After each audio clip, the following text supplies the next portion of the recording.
有料到今年第10号台风美沙克的来袭会如此迅猛强势，短短数日，持续性的极端暴雨席卷广西多地，贵港、衡州等地首当其冲，汛情在短时间内急剧恶化，密集的雨水灌满街巷，漫过河堤，城区严重内涝，河水倒灌泛滥，城市主干道彻底中断，大片居民区沦为积水区。而就在这样的紧要关头，解放军武警官兵火速奔赴灾区，解放军来了这一声呼喊成了天灾里最动人的声音。大家好，欢迎来到星球热点，国家大事从不缺席，舆论场中抽丝剥茧，聚焦独家中国资讯，点赞订阅加小铃铛，带你用不一样的视角读懂中国故事。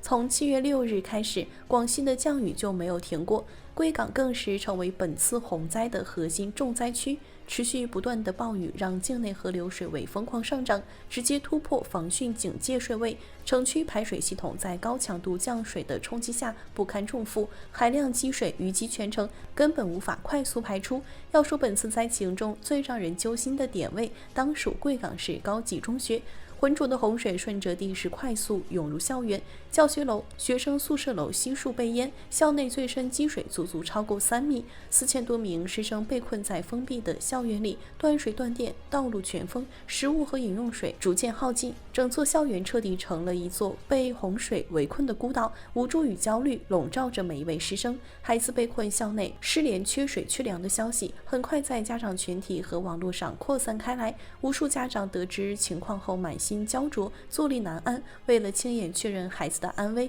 不少家长不顾洪水湍急、水下路况不明的危险，自发带着皮划艇逆流冲进积水严重的城区，冒险靠近校园。可惜民间自发的救援力量终究势单力薄，根本无法应对持续蔓延的灾情。随着积水不断上涨，校园被困师生的处境愈发艰难，专业救援迫在眉睫。就在这危机关头，7月7日下午1点26分，解放军救援队伍携带着充足的生活物资，驾驶冲锋舟来了。彼时的贵港城区早已看不出往日的城市样貌，平整的路面、清晰的交通标识、高耸的红绿灯几乎全部被浑浊厚重的洪水淹没，只有零星的设施顶端露出水面。水下暗藏碎石、杂物和坍塌深坑，每一次前行都伴随着未知风险，救援航行的难度可想而知。不过，恶劣的环境没有阻挡子弟兵逆行的脚步，救援官兵稳稳操控着冲锋舟，在一望无际的洪水中稳步前行，仔细排查，小心翼翼避开各类水下障碍物，争分夺秒向贵港高中靠拢。历经整整1小时的颠簸与摸索，救援队伍终于成功抵达校园楼下。当一抹熟悉的迷彩身影出现在视野里，被困许久、满心惶恐的师生们瞬间看到了希望。教学楼、宿舍楼的阳台之上，欢呼声此起彼伏，穿透层层洪浪。解放军来了！这简简单单的5个字，瞬间驱散了所有人心中的恐惧。抵达现场后，官兵们立刻投入工作，有序开展物资分发、人员排查、分批转移等工作，切实解决了师生们的温饱难题，给孤岛之上的师生们送上了最踏实的安全感。随后，相关视频在网上传播开来，评论区里全是网友对人民子弟兵的赞美。有网友表示，永远可以相信中国军人；还有网友感慨地说，解放军来了，多么令人安心的5个字。值得一提的是，在成功解救数千名师生后，救援队伍并未撤离，而是持续驻守一线，分片排查全城受灾点位，绝不放过任何一个被困隐患。7月8日，贵港又出现紧急险情，当地一户7口之家被洪水牢牢围困，房屋四周积水深度持续上涨，一家人完全无法自主撤离，随时可能遭遇危险。接到救援指令后，解放军官兵第一时间响应，上午10点左右便驾驶冲锋舟抵达被困居民家门口。官兵们快速勘察现场积水情况，结合房屋结构制定稳妥的转移方案，顺利找到全部被困人员，将一家7口全员安全转移到避险安置点。就在一线的暖心瞬间，往往能带来最动人的传承。在本次被救援的群众当中，有一位年纪不大的小朋友，全程亲眼目睹了解放军官兵不惧艰险挺身而出的模样，直面灾难中的逆行身影。小朋友内心深受触动，当场许下了真挚的心愿。他说：“我要考国防大学，当解放军救人。”孩童朴质的心愿，何尝不是对子弟兵最好的认可？当然，大多数人只看到救人的暖心画面，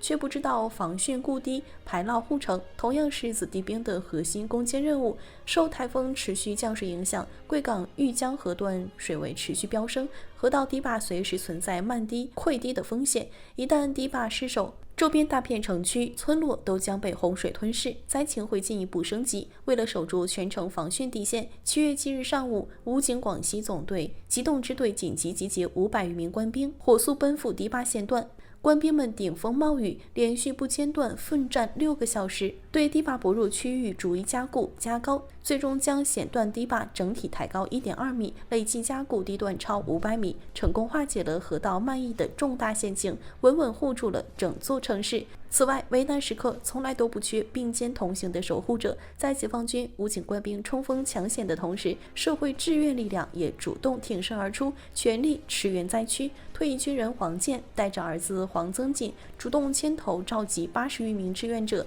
扎根衡州市云表镇救灾一线。天气恶劣，条件艰苦，他们却始终坚守岗位，不间断生火做饭、分装配送。3天时间里，免费为救援人员和受灾群众送出1.5万份热菜热饭。热腾腾的饭菜驱散了洪灾带来的寒意，也补足了救灾一线的物资保障。现役军人冲锋在前，退役军人接续发力，全民同心携手，共同筑起了一道坚不可摧的防汛救灾防线。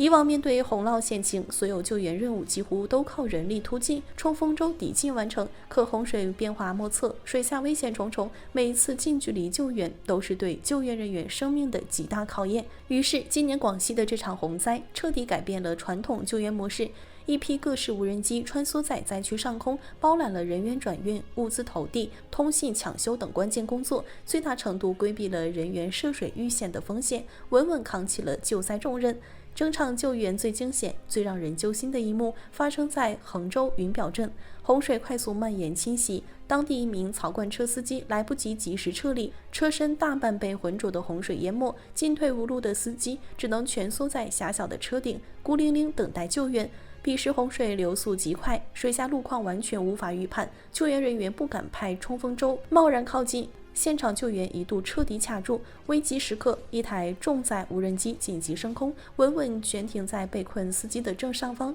地面飞手耐心远程指导，司机快速穿戴好安全吊带，无人机平稳发力，缓缓拉升，载着人冲破漫天雨幕和汹涌洪浪，仅仅10几秒就将被困司机送至安全区域，全程10分钟完成救援，没有任何人涉水冒险。而在解决人员被困的难题后，无人机又默默扛起了孤岛村落的物资补给工作。暴雨围困之下，不少村落道路全毁，彻底失联，村民们被困家中，面临断水断粮、缺医少药的困境。10余架大疆重载 FC-100专业无人机连夜投入作业，这类设备专门适配暴雨大风的恶劣天气，重载能力强悍。他们一次次冲破厚重雨雾，精准将饮用水、急救药品、速食、婴儿奶粉等刚需物资投送到村民手中。来宾是一处养猪场被洪水彻底围困，多名员工滞留场内，食物耗尽，地面设备根本无法抵达，救援团队持续派出无人机空投食材，累计投送物资7吨，稳稳保住了所有被困人员的生命安全。最让人暖心的是，这场救援不只有专业设备助力，还有无数普通人的善意奔赴。灾情传开后，广西各地的无人机飞手自发组队驰援，没有官方补贴，全程的食宿、路费全部自理，带着自家设备奔赴衡州、贵港、钦州等重灾区。不少原本用来农田植保、建材运输的民用无人机，临时跨界变身救灾设备，飞手们两两组队，轮流值守，10分钟更换一次电池，通宵穿梭在灾区上空，排查被困人员，运送应急物资。普通人的微光在洪水里汇聚成了温暖的求生通道。除此之外，无人机还解决了灾区最棘手的通信难题。宾阳甘塘镇在洪灾中全域断网，所有传统通信设备瘫痪，乡镇彻底与外界失联，救援调度完全无法开展。2架翼龙无人机紧急升空，搭建临时空中基站，快速恢复当地网络。梧州一专核心基站因塌方断供，也是依靠无人机投送发电设备重新接通信号，为整场救援打通了关键的信息链路。天灾无情，人力终究有穷尽，但科技的加持让我们面对险情多了十足的底气。这场洪灾救援让人真切看见，科技从不是冰冷的器材，而是危难时刻守护普通人的坚实力量。科技助力加上民间温情，让每一个被困群众都不用独自面对滔天洪水。好了，今天的内容到这里就结束了。如果你喜欢小编的影片，还请大家多多点赞转发，让更多的人一起见证中国进步。关注我的频道，这样既能回顾往期视频，又不会错过之后的精彩内容。那我们下期节目不见不散。